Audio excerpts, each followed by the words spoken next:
Hi, in this video I want to talk about a subject about satisfaction and how your satisfying the desires that you have typically prolongs the game that you're playing. Not just for you, but for everyone. If you prolong your game in many cases, if you're doing it to prolong the game, then you're going to be doing it to prolong the game for everyone else. Um, so you live long enough, it gives you more of an opportunity to procreate, to reproduce, have offspring, and that typically means it's going to prolong the game even more. Just prolonging the game for you in general, in any circumstance, in any specific way of without specifically describing any circumstance, prolonging it for you is generally speaking like prolonging it for everyone else, because any sense of prolonging the game is prolonging the game in one way or, no, or another. So it's really about prolonging the game for you and everyone, and just prolonging the game for yourself is pretty much the same as prolonging the game for everyone because you're a part of that game as a whole. It's about the game as a whole and not the game as individuals, even though those do create individual components of the overall thing, and it's part of it, sort of like the feeling. It doesn't matter what causes it, but it still exists in the world. It's still a component. The individuality um, is still a part of it, sort of like the thing that causes the feeling, whatever feeling you're feeling.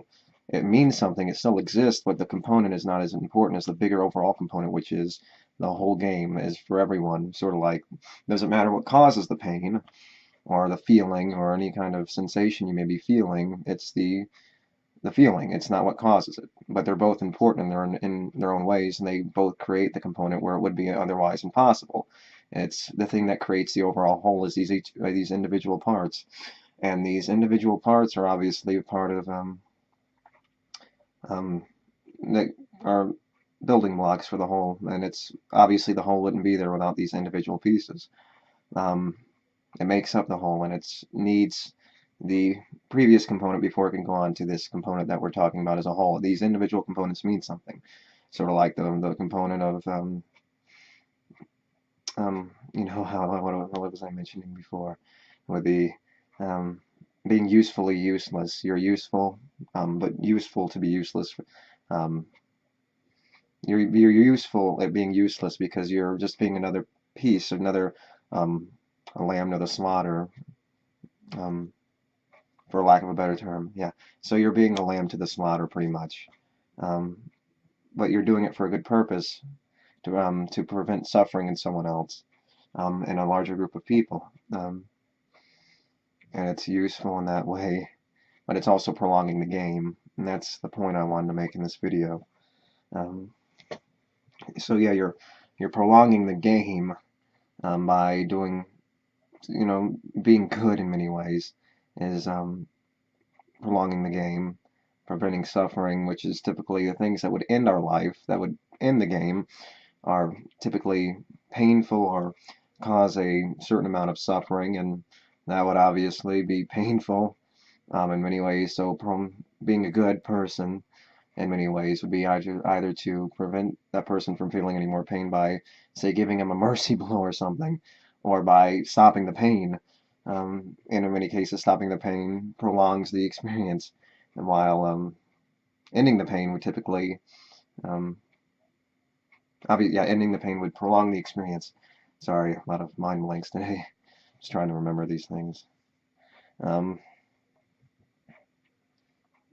so back to the main point I was making about satisfaction and desire.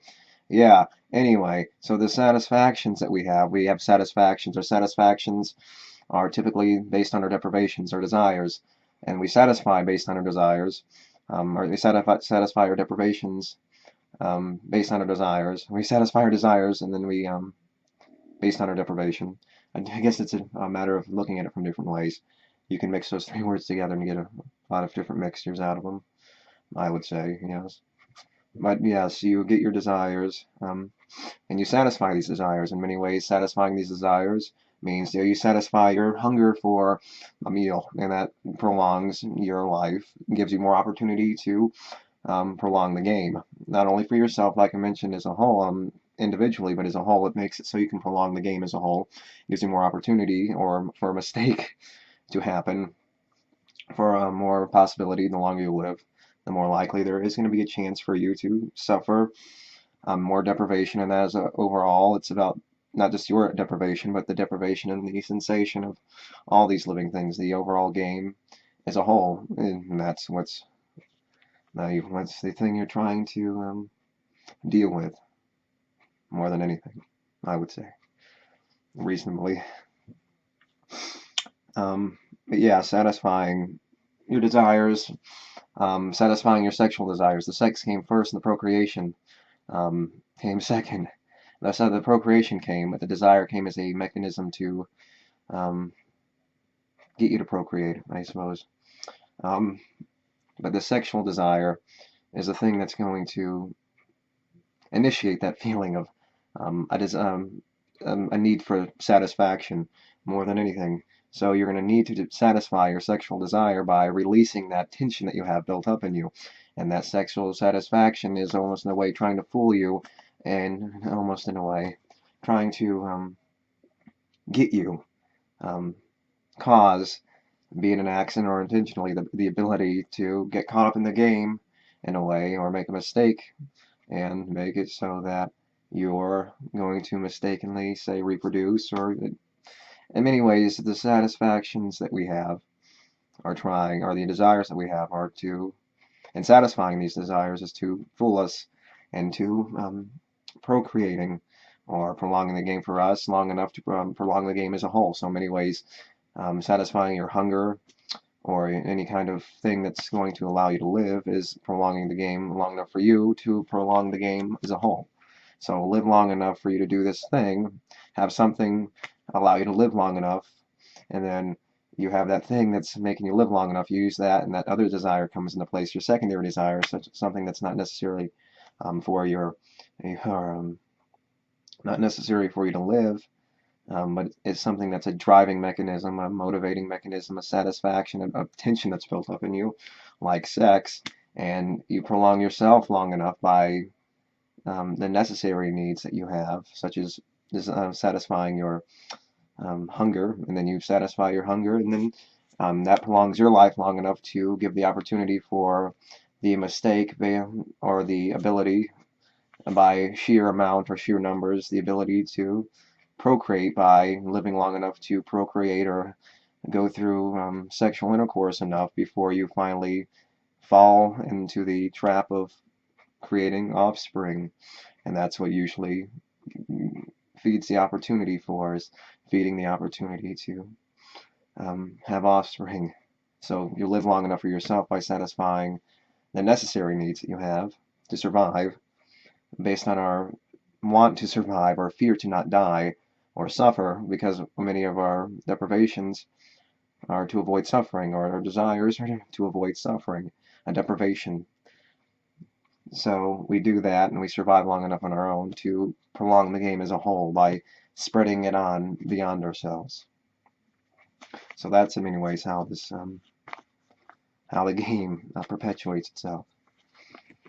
So it bases it on our primary desires, such as satisfying our food, our hunger for a meal, and that prolongs our life long enough to make sure that we can use our secondary desires that aren't necessary for our existence, but necessary for existence propelled beyond ourselves, such as having sexual intercourse and then having offspring.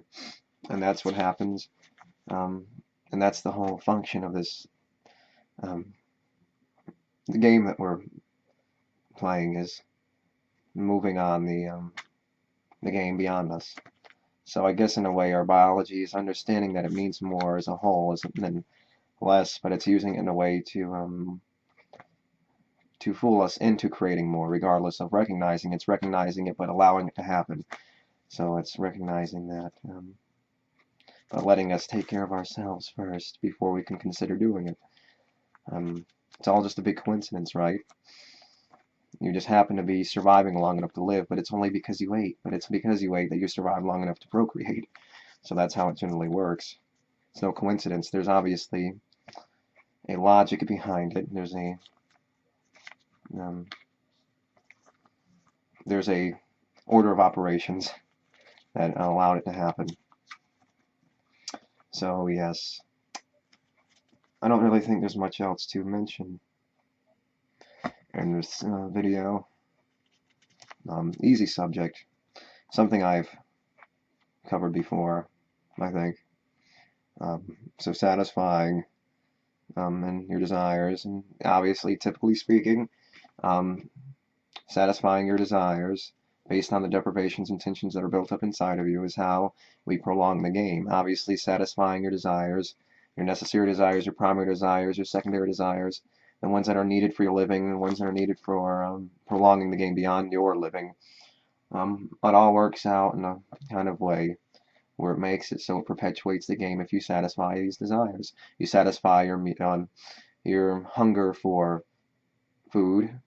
It allows you to live long enough because it's a primary desire of yours, and that allows you to live long enough to satisfy over and over and over again not only your primary desire to eat again, because you eat gives you another opportunity to eat again, more time to feed again, but it gives an opportunity for you to satisfy your sexual desires once more again. And it allows us through numbers over and over again to give more opportunity not only in your own existence, but the existence propelled by your existence into someone else, by giving the ability for you to have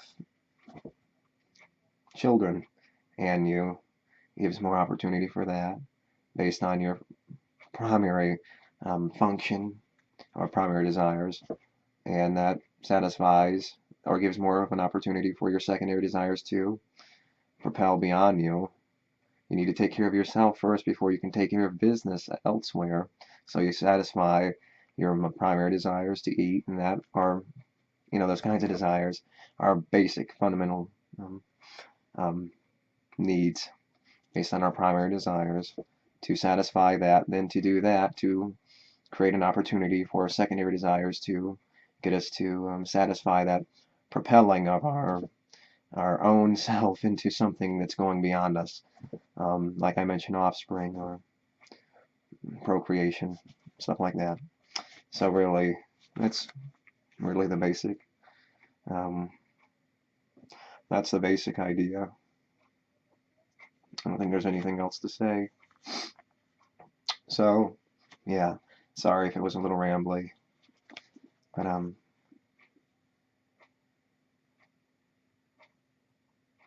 shows you more of a human side. I'm not just a robot. Anyway, so yeah, that's all I want to say right now. So yeah, the basic idea is simple, or at least it should be perceived that way. Anyway, thank you. Until next time.